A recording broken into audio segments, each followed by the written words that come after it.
ये कहानी है 1938 की। कैरली नाम के एक आदमी की हंगेरियन आर्मी में, और वो उस कंट्री का बेस्ट पिस्टल शूटर था।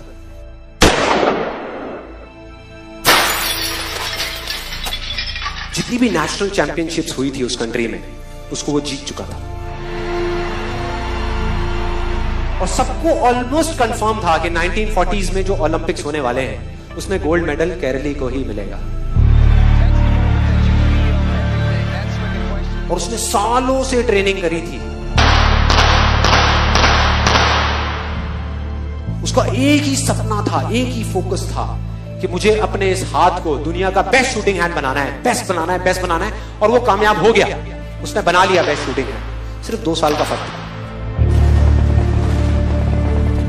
1938 में एक आर्मी का ट्रेनिंग कैंप चल रहा था।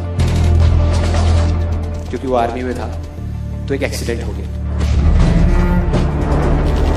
उसके उसी हाथ में जिससे उसने गोल्ड मेडल जीतना था, उसमें एक हैंड ग्रेनेड फट गया और वो हाथ चला गया। जो उसका सपना था, जो फोकस था, सब खत्म।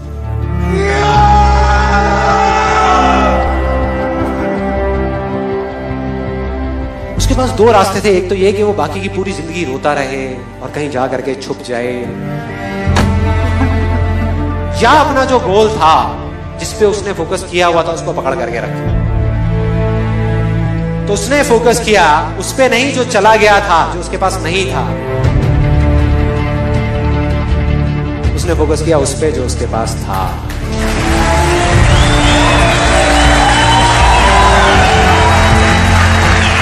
जो उसके पास था, और क्या था उसके पास में?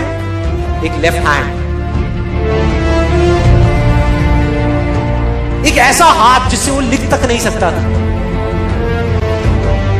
1 महीने तक उसका हॉस्पिटल में इलाज चला इस हाथ के लिए, और सही 1 महीने बाद अपनी ट्रेनिंग शुरू कर दी इस हाथ के लिए।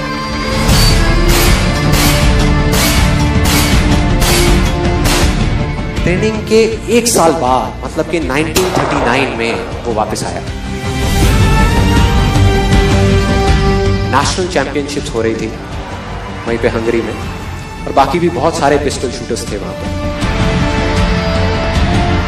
उन्होंने जा करके उसको कांग्रेचुलेट किया।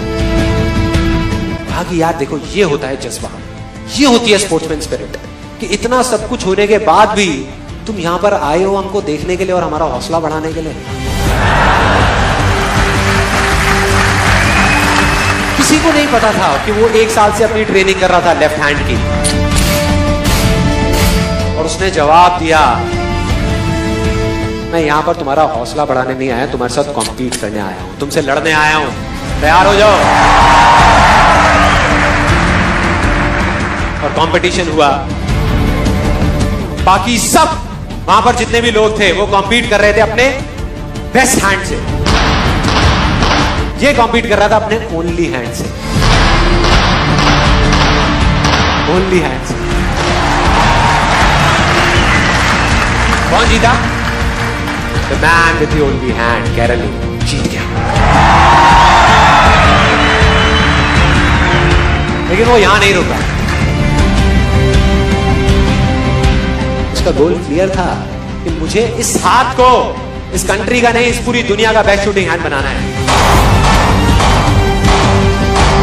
उसने अपना सारा फोकस उठा करके डाला 1940 पे, जब ओलंपिक्स होने वाले थे।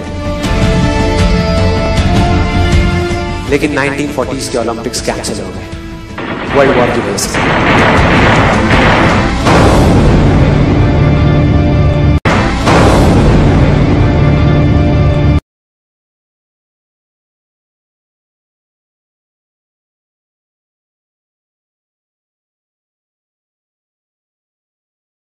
1944 में जो ओलंपिक्स होने वाले थे वो भी कैंसिल हो गए वर्ल्ड वॉर की वजह से। फिर से कैंसिल।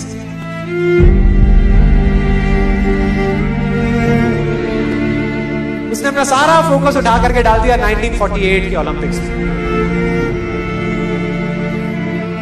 1938 में उसकी एज थी 28 साल। 1948 में उसकी एज हो चुकी थी 38 इयर्स। और जो यंगर जो प्लेयर्स आते हैं निकल करके, उनसे कॉम्पीट करना मुश्किल होता चला जाता है। लेकिन मुश्किल नाम का ये वर्ड था ही नहीं उसकी डिक्शनरी में। वो गया, पूरे वर्ल्ड के बेस्ट शूटर्स आए हुए थे जो अपने बेस्ट हैंड से कॉम्पीट कर रहे थे, और ये अपने ओनली हैंड से कॉम्पीट कर रहा था। और कौन जीता? The man with the only hand.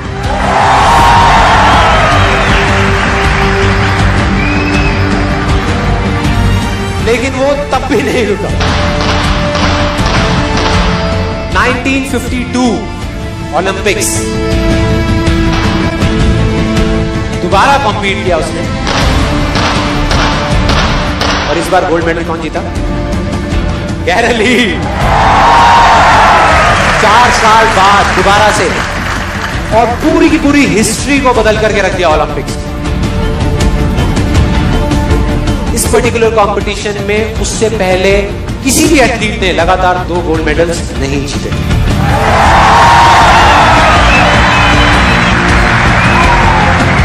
अब किसी भी लूजर के पास चले जाओ, उसके पास लिस्ट होगी बहानों की कि मैं इस वजह से फेल हुआ अपनी लाइफ में, इस वजह से मैं कुछ नहीं कर पाया। बहुत लंबी लिस्ट है।